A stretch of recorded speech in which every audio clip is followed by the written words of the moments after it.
I walked into the marble lobby of Whitman and Associates that Tuesday morning, my presentation folder tucked securely under my arm, knowing this contract could save our struggling consulting firm. My CEO, James, fidgeted with his tie near the elevator, his nervous energy filling the pristine space.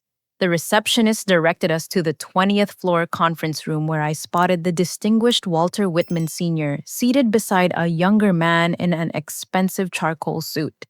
As I approached the polished table with my carefully prepared materials, I extended my hand toward the son with a confident smile. Marcus Whitman Jr. looked me up and down with cold calculation, then turned away dismissively, leaving my hand hanging in the air like a discarded thought. "I don't shake hands with staff," Marcus announced, his voice cutting through the conference room like a blade through silk. His steel gray eyes locked onto James instead, completely bypassing my existence, as though I were invisible furniture. The words hit me like a physical blow, sending heat rushing to my cheeks as I slowly lowered my rejected hand.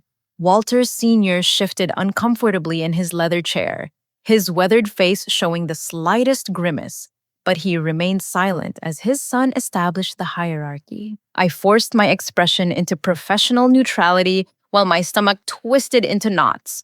28 years old, and I had never experienced such blatant disrespect in a business setting. My mind raced back to the countless 18-hour days I had spent preparing for this presentation.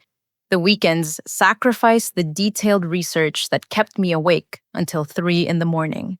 This contract represented everything our mid-sized firm needed to avoid the layoffs that had been whispered about in hallway conversations. "Please have a seat." Walter Sr. gestured toward the chairs, his voice carrying an apologetic undertone that his son completely missed. I arranged my materials on the glossy conference table, my hands slightly trembling from the adrenaline coursing through my veins. James took the seat closest to the Whitmans, leaving me positioned at the far end like an afterthought. I launched into my presentation about digital transformation strategies, my voice steady despite the humiliation burning in my chest. Months of market analysis flowed from my lips as I outlined comprehensive solutions for modernizing their client management systems. Every statistic had been verified 3 times, every recommendation backed by solid data from similar implementations across the Northeast. Marcus interrupted within 5 minutes. "Excuse me," he drawled, leaning back in his chair with practiced arrogance. "But what egosone qualifies someone from a state school to advise a firm with our caliber of clientele?" His question dripped with condescension, each word carefully chosen to diminish my credibility. "Clara graduated summa cum laude from Penn State with dual degrees in business and computer science." James offered weakly, but his tone lacked conviction. I watched him fold under Marcus's intimidating stare, his earlier confidence evaporating like morning mist. "How charming," Marcus replied, examining his manicured fingernails. "Though I find Harvard Business School provides a more rigorous understanding of sophisticated business operations, perhaps this conversation would be more productive if we discuss these matters with someone who has proper educational credentials." The room fell silent except for the quiet hum of the air conditioning system. Walter Sr.'s jaw tightened, but he still said nothing to correct his son's behavior. I continued presenting my professionalism intact, despite feeling like I was defending my worthiness to exist in their presence. Every recommendation I made was met with skeptical questions about my experience, subtle implications that a woman my age couldn't possibly understand their complex needs. During the coffee break, I excused myself to gather my thoughts, my confidence shaken but not broken. As I walked toward the restroom, I heard Marcus's voice carrying from the conference room. I paused outside the doorway, hidden from view, but close enough to catch his words. "Honestly, Father, hiring this firm would be nothing more than charity work," Marcus declared with casual cruelty. "We should find a real company run by serious people, not girls playing business. This whole presentation feels like amateur hour." Walter Sr.'s response was barely audible, but I caught his reluctant agreement. "Perhaps you're right, son. We do need to maintain certain standards." My heart sank as I realized that no matter how brilliant my presentation, No matter how thoroughly I had prepared, the decision had already been made based on nothing more than prejudice and arrogance. I locked myself in the marble bathroom, fighting back tears of frustration and rage. The pristine mirrors reflected a professional woman who had worked harder than most people ever would, who had earned every opportunity through merit and dedication. My mother had cleaned offices for 20 years to put me through college, and I had promised myself that her sacrifices would mean something. I had promised that I would break through barriers and prove that scholarship kids from working class families could succeed in these elite circles. Pulling out my phone, I decided to record a voice memo to my best friend Sarah, needing to vent about the humiliating treatment before I exploded. My hands were shaking as I fumbled with the device, accidentally activating the video camera instead of the audio recorder. Too upset to notice the mistake, I slipped the phone back into my purse, the camera lens pointing outward through the open flap. When I returned to the conference room, Marcus had positioned himself at the head of the table like he owned the entire building. My phone continued recording from my purse as I took my seat, capturing every word and gesture without my knowledge. Marcus launched into a lengthy monologue about his Harvard MBA, his family's connections throughout Boston's legal community, and his certainty that someone from my background couldn't possibly understand the complexities of their clientele. You see, Clara, he said my name like it left a bitter taste. There's a certain level of sophistication required for our type of work. We deal with senators, federal judges, Fortune 500 executives. They expect to work with people who understand their world, who come from similar backgrounds, who speak their language. His words were carefully chosen to sound reasonable while delivering maximum insult. Walter Sr. nodded along, his discomfort evident, but his loyalty to his son stronger than his sense of fairness. I maintained my composure, answering his condescending questions with patience. I didn't feel knowing that any display of emotion would be used as evidence that I was unsuitable for their refined environment. Marcus leaned forward, his expression suddenly serious. The truth is, we need partners who understand discretion, who know how to handle sensitive matters without asking too many questions. Some of our clients require creative solutions for tax optimization and regulatory compliance. They need advisors who appreciate the nuances of high-level business operations. The way he emphasized certain phrases made my skin crawl, though I couldn't quite pinpoint why. Something in his tone suggested activities that ventured far beyond ethical boundaries, but wrapped in euphemisms that provided plausible deniability. For instance, Marcus continued warming to his subject. We recently helped a client establish some offshore structures to minimize his domestic tax burden. Perfectly legal, of course, but it requires understanding complex international regulations and maintaining absolute confidentiality about the arrangements. Walter Sr. shot his son a warning look, but Marcus was too caught up in showing off to notice. We also work closely with city planning officials to expedite certain development projects. Sometimes that involves finding creative ways to express our appreciation for their cooperation and flexibility with zoning requirements. The camera in my purse captured every word, though I had no idea I was documenting these admissions. Marcus's arrogance had led him to reveal activities that sounded suspiciously like bribery and tax evasion, all while insulting my qualifications and background. Then came the final blow that would change everything. James suddenly cleared his throat, and I watched in horror as he threw me under the bus completely. "Gentlemen, I want to be completely transparent with you," he said, his voice taking on a conspiratorial tone. "Clara here is really just support staff. She helped compile some of the research, but I personally developed all the strategies you've seen today. I've been working on digital transformation for over 15 years, and I can assure you that I would personally oversee every aspect of this project." Marcus's face lit up with satisfaction as my supposed ally betrayed everything I had worked for. Now that's exactly the kind of honesty we appreciate, James. We were wondering about the actual leadership structure. I stared at James in disbelief, watching him sacrifice my career to salvage a deal that was already doomed. The strategies he claimed as his own represented months of my original thinking, late nights spent researching innovative approaches that could revolutionize their operations. Yet here he sat, erasing my contributions as casually as wiping marks from a whiteboard. The recording continued, capturing every word of this ultimate betrayal while I sat in stunned silence, realizing that I was completely alone in this fight. The Whitmans exchanged glances loaded with unspoken communication before Walter Sr. delivered their verdict. After careful consideration, we've decided not to move forward with your firm, he announced, his tone carrying the finality of a judge's gavel. We have some concerns about leadership competence and overall professionalism that make us uncomfortable proceeding. James's face went pale as the words sank in. This wasn't just a postponement or request for revisions. This was complete rejection of everything we had worked toward. The contract that could have saved our company, prevented layoffs, and established our reputation in the market was slipping away like sand through his desperate fingers. Please, let's discuss this, James pleaded, his dignity crumbling with each word. I'm sure we can address any concerns you might have.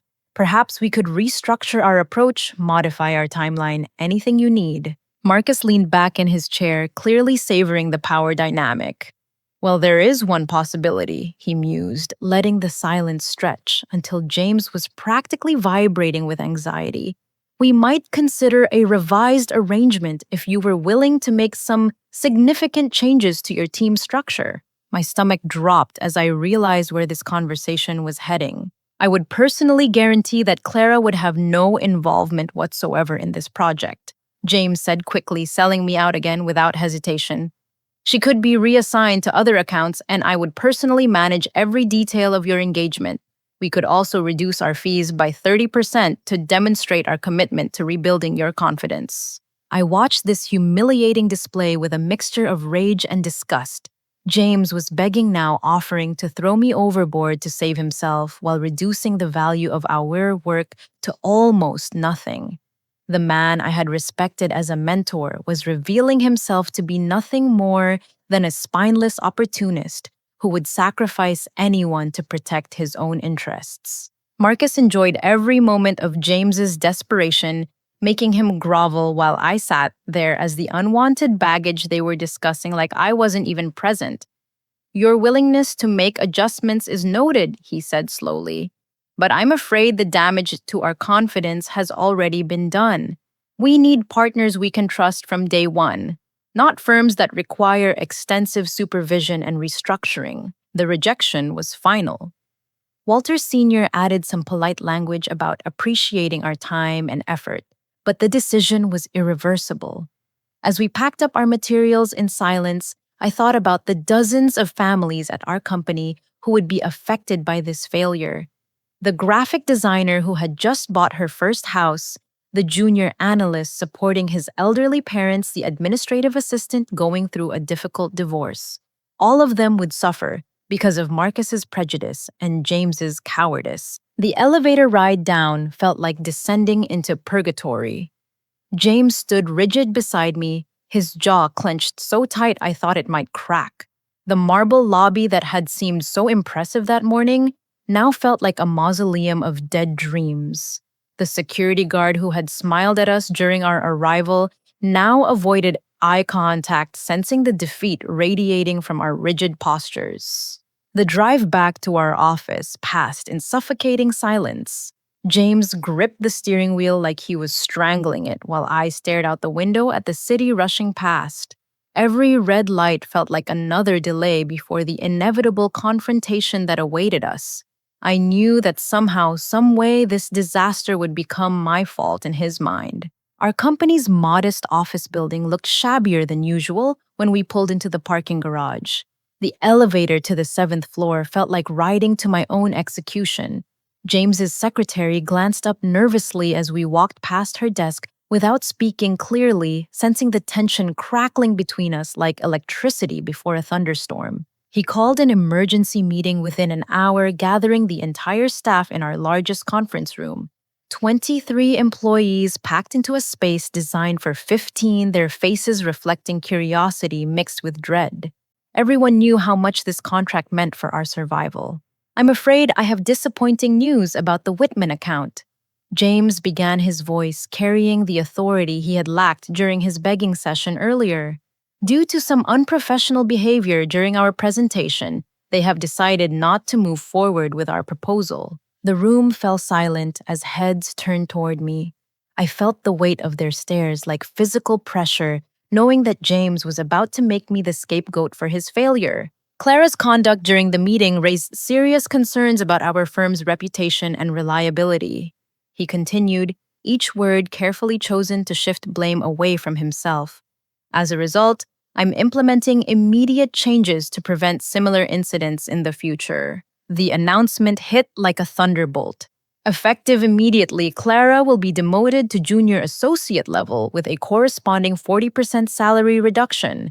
Her current assistant will be reassigned and her office will be relocated to accommodate her new position. Shocked murmurs rippled through the room as my colleagues processed this stunning reversal of fortune. The woman who had been their peer and mentor just hours ago was suddenly persona non grata, professionally executed in front of everyone she had worked alongside for 3 years. Some avoided eye contact entirely, while others stared with uncomfortable fascination at my public humiliation. I sat frozen in my chair, unable to process the magnitude of this betrayal. Everything I had built, every relationship I had cultivated, every achievement I had earned was being stripped away based on lies and cowardice. The life lesson my mother had taught me about working twice as hard to get half as far had never felt more brutally accurate. Moving into my new cramped office felt like packing for egg. The space was barely larger than a closet with a single small window that faced the brick wall of the adjacent building. My beautiful corner office, with its city view and natural light, was now occupied by someone else.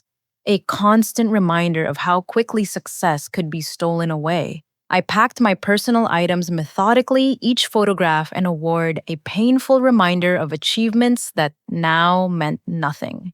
My mother's proud smile beamed from a graduation photo, her worn hands clutching mine as I accepted my diploma. She had sacrificed everything to give me opportunities she never had, working double shifts cleaning offices while I studied late into the night. As I organized my belongings, my phone buzzed with a low battery warning. Plugging it into the charger, I noticed an unusual video file in my camera roll that I didn't remember creating.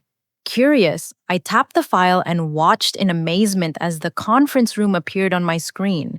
The video had accidentally captured everything: Marcus's arrogant dismissal, his casual admissions about tax avoidance and bribery, James's betrayal, all recorded in crystal clear audio and video. I watched myself maintaining professional composure while being systematically humiliated and marginalized. More importantly, I watched Marcus bragging about illegal activities with the careless confidence of someone who had never faced consequences. Rewinding to the most damning section, I heard him clearly state, "We recently helped a client establish some offshore structures to minimize his domestic tax burden," followed by his admission about finding creative ways to express our appreciation to city planning officials. These weren't vague euphemisms. They were detailed confessions of tax evasion and bribery, captured on video. I researched Marcus online, discovering a carefully crafted public image of civic responsibility and ethical leadership. He served on the board of directors for 3 charitable organizations, donated publicly to political campaigns, and was currently being considered for appointment to the City Planning Commission. The irony was staggering.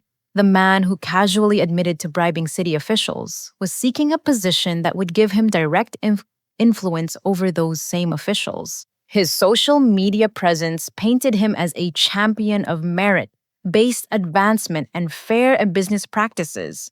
Photos showed him speaking at diversity conferences and volunteering at youth mentorship programs, all while privately expressing the exact opposite values. The hypocrisy was breathtaking, and I now had proof of the real person behind the polished facade. Walter Sr.'s background revealed a completely different story. He had built Whitman and Associates from nothing after growing up in a working-class family in South Boston. His success story included overcoming poverty, earning scholarships, and establishing a reputation for integrity that had made his firm one of the most respected in New England. He frequently spoke about second chances, ethical business practices, and the importance of judging people by their character rather than their background. The contrast between father and son couldn't have been more stark.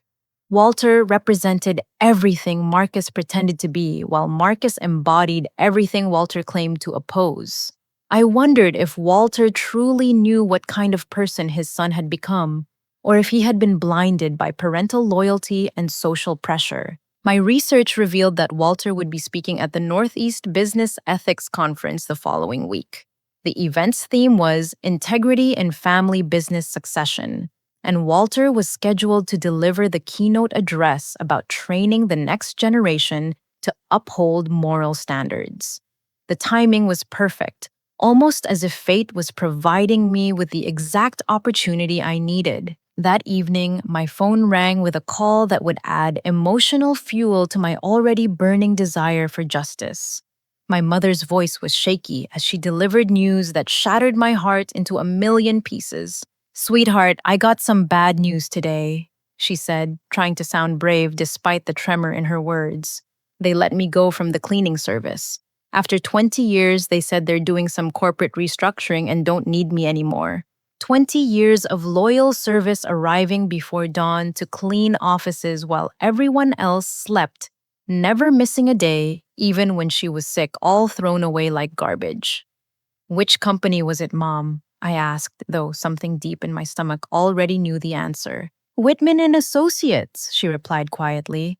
"I've been cleaning their offices since you were in high school. I always felt proud working there because they seemed like such good people, always polite and respectful. But today they just handed me a pink slip and walked me out like I was some kind of criminal." The coincidence felt like a cosmic joke. The same family that had humiliated me professionally had now destroyed my mother's livelihood, probably as part of some cost-cutting measure to boost their profit margins. Marcus's words about needing to work with serious people echoed in my mind as I realized he had likely signed off on firing dozens of hardworking employees without giving them a second thought. My mother had spent 2 decades making their offices spotless, taking pride in her work, even when her arthritis made every movement painful. She had never complained, never asked for special treatment, just showed up day after day with quiet dignity. Now she was gone, replaced by some cheaper alternative that would allow them to save a few dollars while destroying a woman's financial security. That night, I made a decision that would change everything. Marcus Whitman Jr. was about to learn that actions have consequences and that the people he dismissed as insignificant could be far more dangerous than he ever imagined. I spent the next week crafting my strategy with the precision of a military operation. Sleep became optional as I dove deep into research about Walter Sr., Marcus Jr., and Whitman and Associates. Every public statement, every newspaper interview, every charitable donation was cataloged and analyzed for useful information. Walter Sr.'s public persona was built on a foundation of integrity that made Marcus's behavior even more shocking by comparison. He had spoken at universities about ethical leadership, written articles for legal journals about maintaining moral standards in competitive industries, and established scholarship funds specifically for first-generation college students from working-class families. He was exactly the type of person who should be horrified by his son's conduct if confronted with irrefutable evidence. I carefully edited the video footage to highlight the most damaging statements while maintaining proper context. Marcus's voice came through clearly as he bragged about tax evasion schemes and bribery arrangements, his arrogance making him careless about what he revealed. The video showed him dismissing me based purely on prejudice, while simultaneously admitting to criminal activities that would destroy his reputation and potentially land him in federal prison. My research expanded beyond the Whitman family to include former employees who might have witnessed similar behavior. LinkedIn searches revealed a pattern of high turnover among women and minorities at their firm, with several departures followed by confidential settlement agreements that suggested discrimination complaints. I reached out carefully to former employees, finding three who were willing to share their experiences off the record. Sarah Martinez had been a brilliant associate attorney who left after Marcus made increasingly uncomfortable comments about her appearance and capabilities. He would assign me to research tasks while giving male associates client meetings, she told me during a confidential phone call. When I complained, they offered me a settlement to leave quietly. I took it because I needed the money, but I regretted staying silent. David Chen, a former financial analyst, described similar treatment after Taikal discovered his parents had immigrated from Taiwan. He started questioning my loyalty to American interests whenever we worked on sensitive cases. The hostile environment became unbearable, but HR always found ways to justify his behavior or minimize complaints. Most shocking was Angela Thompson, a former paralegal who had worked directly with Marcus on the cases he had bragged about in the video. He absolutely did pay bribes to city officials, she confirmed. I saw the cash payments disguised as consulting fees. When I raised concerns about the legality, he told me I could keep quiet or find another job. I kept quiet because I was a single mother and couldn't afford to be unemployed. These conversations confirmed that Marcus's behavior in our meeting wasn't an isolated incident, but part of a long pattern of discrimination and illegal conduct. Armed with this information, I prepared a comprehensive dossier that painted a picture of systemic misconduct that went far beyond simple rudeness. The Northeast Business Ethics Conference was being held at the Boston Convention Center with over 800 attendees from across the region. Walter Sr. was scheduled to deliver his keynote speech on Wednesday morning with a question and answer session immediately following. The conference program listed him as speaking about building ethical leadership in family businesses and ensuring next-generation accountability. I registered for the conference under my own name, knowing that transparency would be crucial for maintaining credibility. My plan was simple: attend Walter's speech, wait for the question and answer period, and then present him with evidence of his son's conduct in the most public way possible. The audience would include journalists, business leaders, and ethics experts who would ensure the story received proper attention. The timing was perfect for maximum impact. Marcus was scheduled to appear before the City Planning Commission for his appointment hearing the following Friday. Public exposure of his illegal activities would not only destroy his chances for the position, but also trigger investigations that could unravel years of corrupt practices. I spent Tuesday night rehearsing my presentation, practicing the exact words I would use to introduce the video evidence. Everything had to be factual, professional, and impossible to dismiss as personal vendetta or sour grapes. The evidence would speak for itself, but the delivery had to be flawless to ensure maximum impact. My phone buzzed with a text from my mother. "Hope you're doing okay, sweetheart. Don't let those people get you down. You're stronger than they are, and good things come to people who do the right thing." Her faith in me was both inspiring and heartbreaking. She had no idea what I was planning, but her words reminded me that this wasn't just about personal revenge. This was about standing up for every person who had been dismissed, discriminated against, or silenced by people like Marcus Whitman Jr. Wednesday morning arrived with crisp autumn air and clear skies, as if the universe was providing perfect conditions for what was about to unfold. I dressed in my best professional suit, knowing that appearance would matter in a room full of business leaders and journalists. Everything had to convey competence and credibility. The convention centers buzzed with networking conversations and corporate small talk as I made my way to the main auditorium. 800 seats filled with executives, attorneys, consultants, and academics created an intimidating but perfect audience for what was about to happen. I took a seat in the third row, close enough to ensure good audio quality, but far enough back to avoid seeming confrontational. Walter Sr. took the stage to enthusiastic applause, his distinguished appearance and reputation commanding immediate respect. For 45 minutes, he delivered a passionate speech about integrity, accountability, and the challenges of ensuring ethical behavior across generations in family businesses. The greatest threat to any organization's integrity comes from within. He declared with conviction that seemed genuine.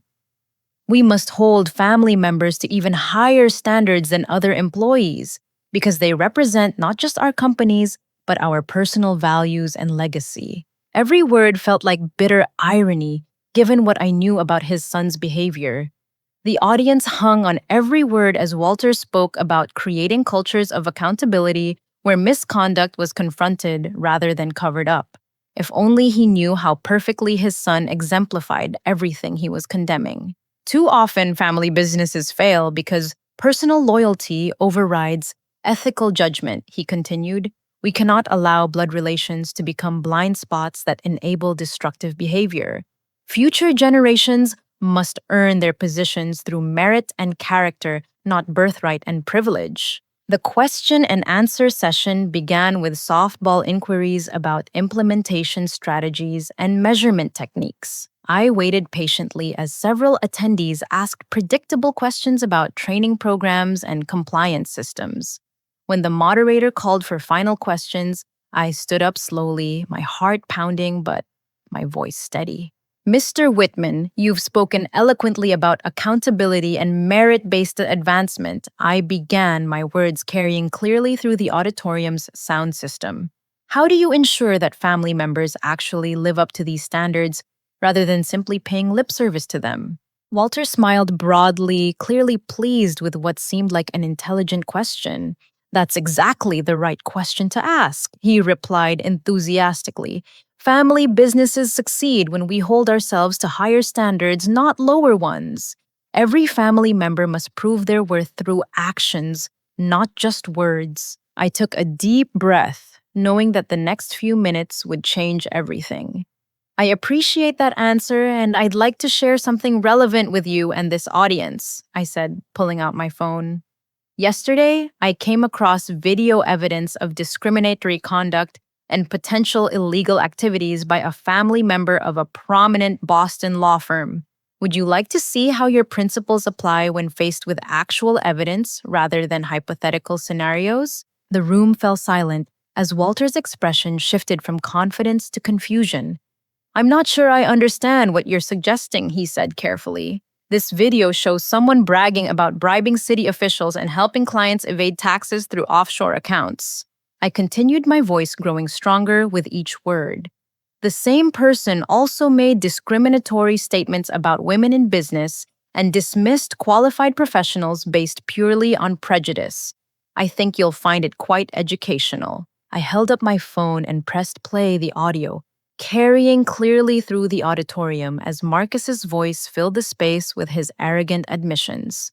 We recently helped a client establish some offshore structures to minimize his domestic tax burden, his recorded voice declared. We also work closely with city planning officials to expedite certain development projects. Sometimes that involves finding creative ways to express our appreciation for their cooperation and flexibility with zoning requirements. The room erupted in shocked murmurs as the full recording played, capturing Marcus's discriminatory comments, his casual admission of illegal activities, and his bragging about circumventing ethical business practices. Walter Sr.'s face went through a spectrum of emotions: confusion, recognition, horror, and finally devastation, as he realized his own son's voice was destroying everything he had built his reputation upon. When the recording finished, the auditorium remained silent for several heartbeats before exploding into animated conversations. Walter Sr. stood frozen at the podium, his distinguished composure cracking as the magnitude of the situation sank in. Ladies and gentlemen, he finally managed his voice barely above a whisper. I need to investigate this matter immediately. This conference is concluded. As chaos erupted around me, I felt a strange mixture of satisfaction and sadness. Justice was finally being served, but at the cost of destroying a good man's faith in his own family. The auditorium dissolved into controlled chaos as attendees processed what they had just witnessed. Walter Sr. stood motionless at the podium, his face ashen as the reality of his son's recorded admissions sank in. 800 business leaders, attorneys, journalists, and ethics experts buzzed with animated conversations about the bombshell that had just exploded during what should have been a routine conference session. I remained in my seat as people filed past, some shooting curious glances in my direction, while others huddled in urgent whispered discussions. The video had accomplished exactly what I had hoped, exposing Marcus's true character in the most public way possible, while demonstrating the gap between Walter Sr.'s stated values and his son's actual conduct. A woman with a press badge approached my row, her notebook already out and pen poised. "Excuse me, I'm Jennifer Walsh from the Boston Herald. Could I speak with you about what just happened? That was quite a revelation." Before I could respond, two more journalists materialized beside her, followed by a cameraman from one of the local television stations. Word was spreading fast through the convention center that something extraordinary had occurred in the main auditorium. "My name is Clara," I said, simply knowing that transparency was crucial for maintaining credibility. "I'm a marketing director at a consulting firm who recently had the misfortune of meeting Marcus Whitman Jr. during a business presentation. The video speaks for itself regarding his character and conduct." "Do you have any additional evidence to support these allegations?" asked the Herald reporter, her pen moving rapidly across her notepad. I handed her a business card with my contact information. "I have documentation of discriminatory practices at Whitman and Associates, including testimony from former employees who witnessed similar behavior. I'm happy to provide additional details for any investigation you choose to pursue." The television reporter stepped forward with her microphone. This timing seems significant, given that Marcus Whitman is scheduled for a City Planning Commission appointment hearing this Friday. "Were you aware of that when you decided to release this information?" "I believe the public has a right to know about the character of people seeking positions of civic responsibility," I replied carefully.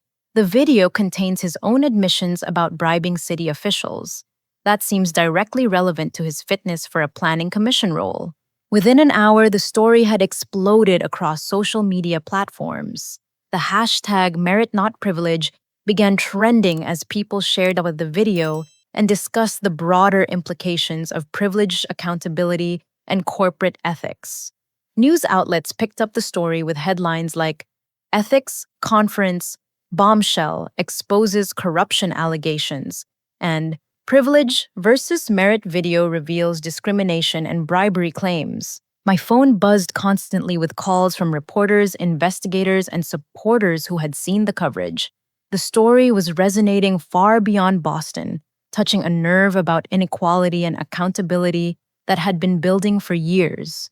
Comments poured in from people sharing their own experiences with discrimination and corporate misconduct, creating a groundswell of support for transparency and justice. The most satisfying response came from the Massachusetts Attorney General's office, which announced within hours that they would be launching a formal investigation into the bribery allegations contained in the video.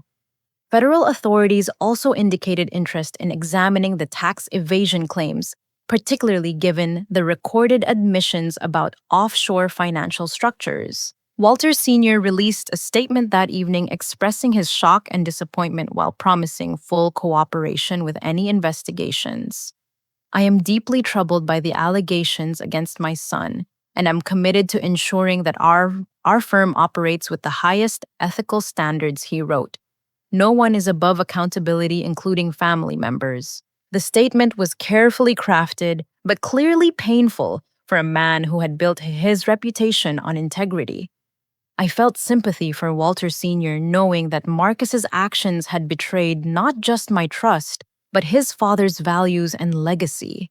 Marcus himself remained silent initially, though his attorney eventually released a brief statement denying any wrongdoing and claiming the video had been taken out of context. The response was weak and defensive, exactly what I had expected from someone caught red-handed with no plausible explanation for his recorded words. The City Planning Commission postponed Marcus's appointment hearing indefinitely pending the outcome of the investigations. His position on several charitable boards was also suspended as organizations rushed to distance themselves from the growing scandal. The man who had dismissed me as unworthy staff was now toxic to every institution he had once dominated. But the most meaningful response came from unexpected sources. Former Whitman and Associates employees began reaching out publicly, sharing their own experiences with discrimination and misconduct. Sarah Martinez, the attorney who had left after settlement discussions, decided to break her confidentiality agreement and speak publicly about her treatment. Seeing Clara's courage gave me the strength to tell my own story, she told reporters. These patterns of behavior need to be exposed so they can be stopped. David Chen and Angela Thompson also came forward, providing corroborating evidence that supported the broader pattern of misconduct the video had revealed. Their testimonies painted a picture of systematic discrimination and illegal activity that went far beyond one recorded conversation. The story gained momentum throughout the week as additional evidence surfaced and investigative reporters dug deeper into Whitman and Associates' business practices. Financial records showed suspicious consulting payments that matched Angela Thompson's descriptions of disguised bribes. Personnel files revealed patterns of discriminatory treatment toward women and minorities that supported discrimination claims. By Friday, what had started as my personal quest for justice had become a major regional scandal with national implications. Cable news shows discussed the case as an example of privilege and accountability in corporate America. Legal experts analyzed the potential criminal charges Marcus could face based on his recorded admissions. My mother called that evening, her voice filled with pride and amazement. "I saw you on the news, sweetheart. I can't believe my daughter brought down those awful people. I'm so proud of you for standing up for what's right." Her words meant more than any media coverage or professional vindication. I had kept my promise to honor her sacrifices and prove that merit could triumph over privilege when backed by courage and evidence. The girl whose mother cleaned offices had just held one of Boston's most powerful families accountable for their actions. But the story wasn't over yet. The best was still to come. Friday morning arrived with an unexpected phone call that would complete my transformation from humiliated employee to empowered leader. Walter Whitman Sr.'s voice on the other end was humble and direct, a stark contrast to the arrogant dismissal I had experienced from his son just 1 week earlier. "Clara, I need to meet with you and your company leadership immediately," he said without preamble. "I'll be at your offices within the hour. There are some critical matters we need to discuss face to face." I arrived at our conference room to find James pacing nervously, while the rest of our leadership team sat around the table looking confused and anxious. Word of my role in the Whitman scandal had reached everyone in the company, though the full implications weren't yet clear. Some colleagues who had avoided me after my demotion now watched with cautious curiosity, unsure how to react to my sudden prominence. Walter Sr. arrived precisely on time, accompanied by 2 associates, but notably without his son. His distinguished bearing remained intact, but his eyes carried the weight of someone whose world had been fundamentally shaken. He carried a briefcase and moved with purposeful determination that commanded immediate attention from everyone present. "Ladies and gentlemen," he began, his voice carrying the authority of decades in leadership. "I'm here to address a grave injustice that occurred in this very room 1 week ago. My investigation into my son's conduct has revealed behavior that contradicts every principle my firm was built upon." James shifted uncomfortably in his chair, clearly uncertain about where this conversation was heading. The rest of the leadership team remained silent, sensing that they were witnessing something unprecedented. Walter continued, "I've spent the past week investigating not just the video evidence, but also my son's business practices over several years. What I've discovered has convinced me that Marcus represents everything I've spent my career fighting against. He has been removed from all positions within Whitman and Associates, effective immediately." The room fell silent as the magnitude of his announcement sank in. one of Boston's most prominent legal families, was publicly disowning their our heir apparent, choosing institutional integrity over blood loyalty. More importantly, Walter said, turning his attention directly to me, I owe you a profound apology, Clara. Your treatment in our offices was inexcusable, and your courage in exposing the truth has done our profession a great service. You demonstrated exactly the kind of integrity and moral courage that business leaders should aspire to. His words carried genuine remorse that touched something deep in my chest. This was the apology I had never expected to receive, delivered with sincerity that made it meaningful rather than performative. Walter opened his briefcase and withdrew a formal contract. Whitman and Associates would like to engage your firm for our digital transformation project, the same contract we discussed last week. However, I have one non-negotiable condition that must be met before we can proceed. James leaned forward eagerly, clearly expecting some standard legal requirement or compliance issue. The leadership team perked up at the mention of salvaging the contract that could save our company. Clara must be promoted to Chief Executive Officer and personally lead this engagement. Walter declared, his words hitting the room like a thunderclap. I've reviewed her work, investigated her background, and witnessed her character under pressure. She possesses exactly the leadership qualities we need for this transformation. The silence that followed was deafening. James's face went through several shades of pale as he processed the implications. The board members stared at me with expressions ranging from shock to calculation. Everyone understood that this wasn't just about one contract, but about fundamentally reshaping our company's power structure. Furthermore, Walter continued, this engagement will be worth 3 times our original proposal given the expanded scope and strategic importance of the work. However, the entire contract is contingent upon Clara's leadership role. Those are our terms. The financial numbers made refusal impossible. This wasn't just about saving jobs anymore. This was about transforming our small firm into a major player in the digital consulting space. The leadership team would have to choose between their egos and the survival and growth of their company. I think we need to discuss this privately. James managed to say, his voice barely steady. There's nothing to discuss, Walter replied firmly. Clara has proven her integrity, competence, and leadership under the most challenging circumstances. She's exactly the kind of person we want to partner with for long-term success. My offer is final and non-negotiable. The board requested a brief recess, huddling in urgent whispered conversations while Walter and I waited in the conference room. I could see them through the glass walls, gesturing frantically as they grappled with a decision that had been made for them by circumstances beyond their control. When they returned, James looked like he was swallowing glass. We accept your terms, he announced, though each word seemed to cause him physical pain. Clara will be promoted to Chief Executive Officer effective immediately. The transformation was stunning in its completeness.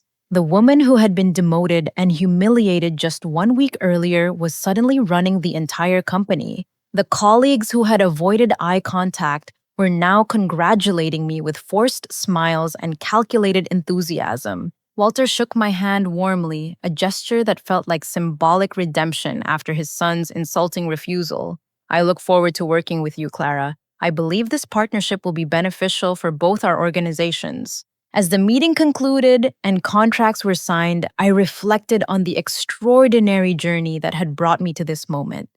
My mother's lessons about working twice as hard had prepared me for the challenges, but they hadn't prepared me for the possibility that standing up for myself could lead to such complete vindication. That afternoon, I called my mother with news that would change both our lives. Mom, I have something to tell you, I said, struggling to keep my voice steady.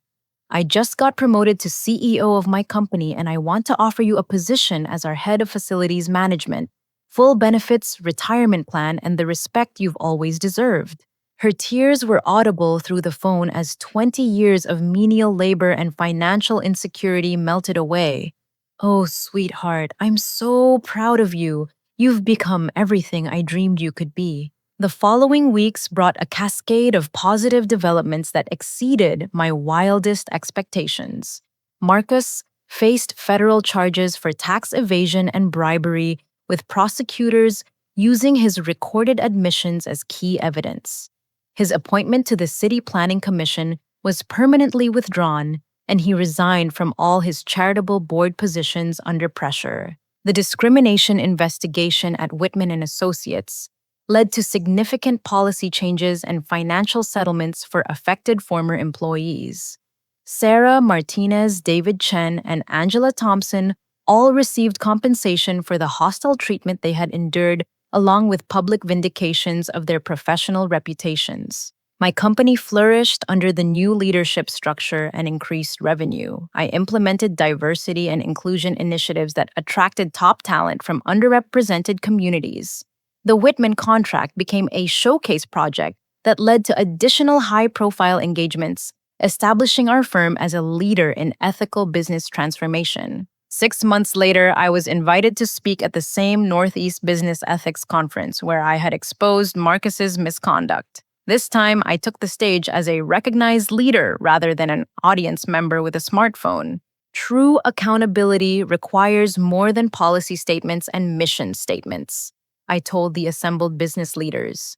It requires the courage to confront misconduct when we see it, even when it's uncomfortable or costly.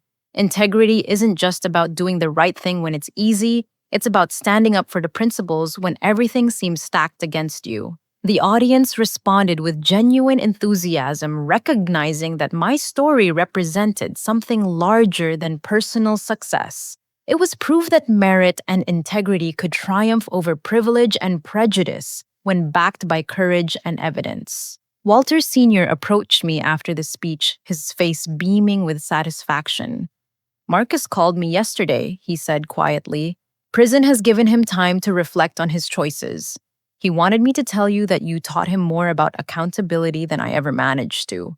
Sometimes the greatest lessons come from the most unexpected teachers." His words carried redemption for both our families.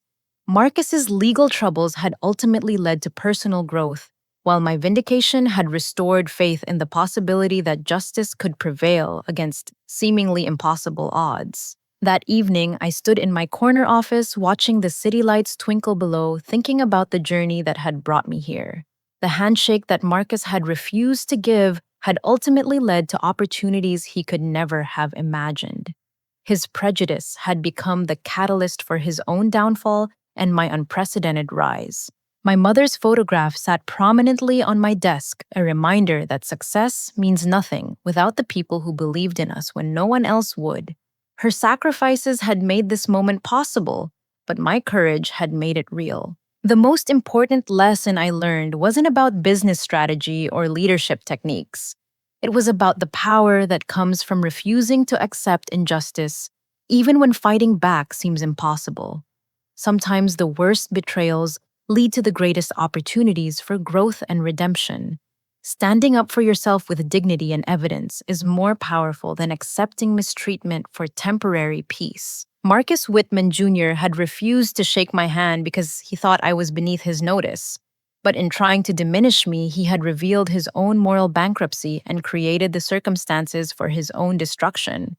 The very prejudices that made him feel superior had blinded him to the danger of underestimating someone he considered insignificant. Justice had been served not through revenge or manipulation, but through truth and accountability. The video had simply allowed Marcus to convict himself with his own words, while my courage had ensured those words reached the audience they deserved.